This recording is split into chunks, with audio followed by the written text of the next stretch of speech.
মালদায় কৃষকদের পাট্টা জমি দখলের অভিযোগ দুষ্কৃতীদের বিরুদ্ধে। জমি থেকে ফসল কাটতে বাধা কৃষকদের। 5 কৃষককে মারধর দুষ্কৃতীদের, হাতাহাতিতে জখম 2 দুষ্কৃতীও। দুপক্ষের 7 জন হাসপাতালে চিকিৎসাধীন। কৃষকদের মারধরের অভিযোগ হরিশ্চন্দ্রপুরের খোসালপুর গ্রামে।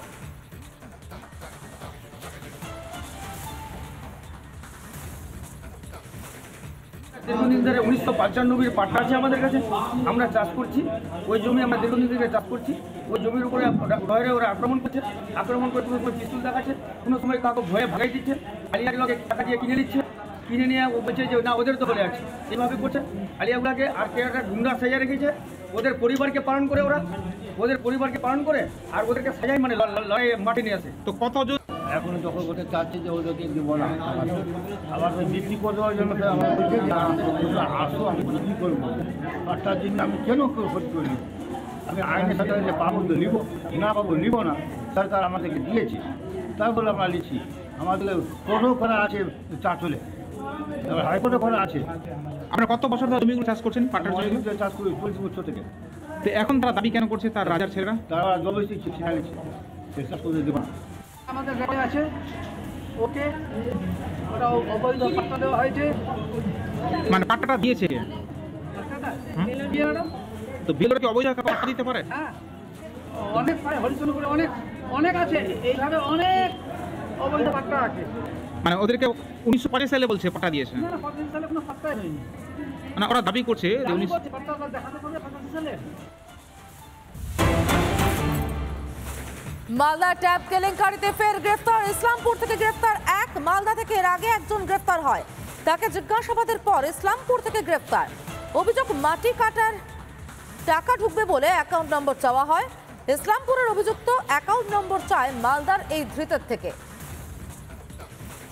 মালদা ট্যাব কেলেঙ্কারিতে ফের গ্রেফতার। ইসলামপুর থেকে গ্রেফতার একজন। আমাকে হ্যাঁ কি কারণ? ছেলে একটা অ্যাকাউন্ট নম্বর চাচ্ছিল, হ্যাঁ অ্যাকাউন্ট নম্বরটা দিয়েছি, আর ওর কিছু বলতে পারবো না সেরকম। কোথায় বাড়ি? আপনার বাড়ি কোথায়? ওদের বাড়ি ছিলাম। কি করেন না? কোথায় থেকে ধরেছি আপনি? তুই এদিকে পাস, তুই এদিকে তোকে বল এখানে বলছি আপনার কিসের জন্য ধরা হয়েছে? আমাকে ফাঁসাইছে। হ্যাঁ কি কারণ? ছেলে একটা অ্যাকাউন্ট নম্বর চাচ্ছিল, হ্যাঁ অ্যাকাউন্ট নম্বরটা দিয়েছি, আর ওর কিছু বলতে পারবো না সেরকম।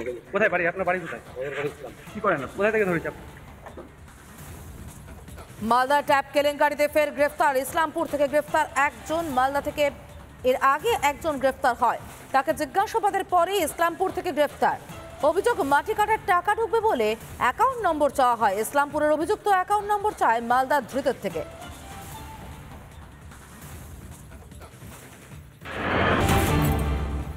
এবং এই বাংলাদেশিদের কোথায় লুকিয়ে থাকা জাল পাসপোর্ট নিয়ে লুকিয়ে থাকার আদর্শ জায়গা? গুলশান কলোনি। 2021 সালে গুলশান কলোনি থেকে গ্রেফতার করা হয় 17 জন বাংলাদেশকে গ্রেফতার করে পুলিশ। উত্তরপ্রদেশের গুন্ডা দমন শাখা এবং আনন্দপুর থানার যৌথ অভিযানে জাল পাসপোর্ট নিয়ে ভারতে আত্মগোপনের অভিযোগ। পেট্রাপোলো গেদে সীমান্ত দিয়ে ভারতে অনুপ্রবেশ করে অনুপ্রবেশকারীরা। আত্মগোপনের আদর্শ স্থান এই গুলশান কলোনি। 2021 সালে গুলশান কলোনি থেকে গ্রেফতার করা হয় 17 জন বাংলাদেশিকে। আমাদের সঙ্গে রয়েছেন আমাদের প্রতিনিধি সৈকত। খুব পরিষ্কারভাবে বাংলা কোথাও অনুপ্রবেশকারীদের স্বর্গরাজ্য হয়ে যাচ্ছে। গুলশান কলোনিতে কি ছবি দেখলে তুমি? দেখো, গুলশান কলোনি বলতে গেলে আনন্দপুর থানা এলাকার একটি জায়গা বা কলকাতা পৌরসভার 108 নম্বর একটি ওয়ার্ড।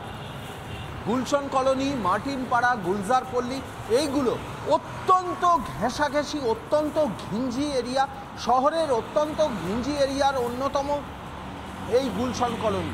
এবং যে বিল্ডিংগুলো রয়েছে সেই বিল্ডিংগুলো আপাত দৃষ্টিতে দেখলে মনে হবে কোথাও যেন এই বিল্ডিংগুলো অবৈধ, কারণ ওর খুব ন্যারো স্পেসের মধ্যে 5 তলা 6 তলা বিল্ডিং, 3 তলা 4 তলা বিল্ডিং, অল্প স্পেসের মধ্যে এইভাবে কিন্তু বিল্ডিং হতে পারে না।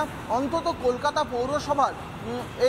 কলকাতা পৌরসভার বিল্ডিং যে প্ল্যান বা বিল্ডিং যে নিয়ম সেগুলো অনুমোদন না নিয়েই অন্তত আপাত দৃষ্টিতে দেখলে মনে হবে এগুলো তৈরি হয়েছে। এই গুলশান কলোনিতে 2021-এ ইউপি এটিএস ভিন রাজ্যের পুলিশ, উত্তরপ্রদেশের পুলিশের যে এটিএস সেকশন, সেই এটিএস সেকশন আনন্দপুর থানার যৌথ সহযোগিতায় বা যৌথ রেড করে জয়েন্ট অপারেশনে এই গুলশন কলোনি থেকে 17 জন বাংলাদেশিকে গ্রেপ্তার করেছিল এবং এই 17 জন বাংলাদেশিকে পেট্রাপোল এবং গেদে সীমান্ত দিয়ে অবৈধভাবে ভারতে প্রবেশ করিয়ে বাংলাদেশিদেরকে ভারতীয় পরিচয়পত্র তৈরি করে দিয়ে তাদেরকে বিদেশে পাঠানোর ছক ছিল।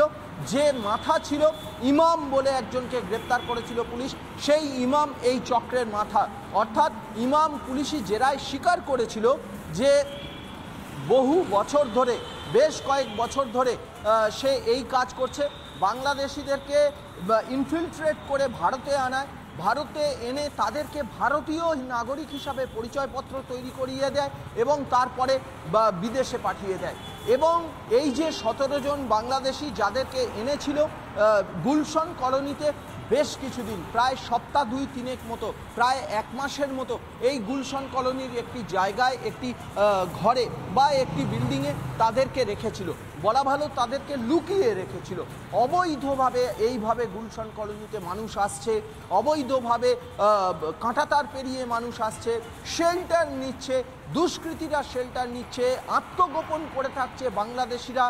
অথচ এই গুলশন কলোনি কিন্তু শহর কলকাতার মধ্যে, কলকাতা পুলিশের আনন্দপুর থানার অধীনে এবং কলকাতা পৌরসভার 108 নম্বর ওয়ার্ড, যে ওয়ার্ডের কাউন্সিলর সুশান্ত ঘোষ, এবং এই গুলশন কলোনিতে সুশান্ত ঘোষের আন্ডারে এই গুলশন কলোনি পড়ে এবং যে সুশান্ত ঘোষকে কয়েকদিন আগে নিজের বাড়ির সামনে বসে থাকা অবস্থায় গুলি করে খুন করার চেষ্টা করা হয়েছে এবং সেই নিয়ে তোলপাড় চলছে এবং এই পাকে চক্রে আরও একবার নাম উঠে এসে গুলশন কলোনি।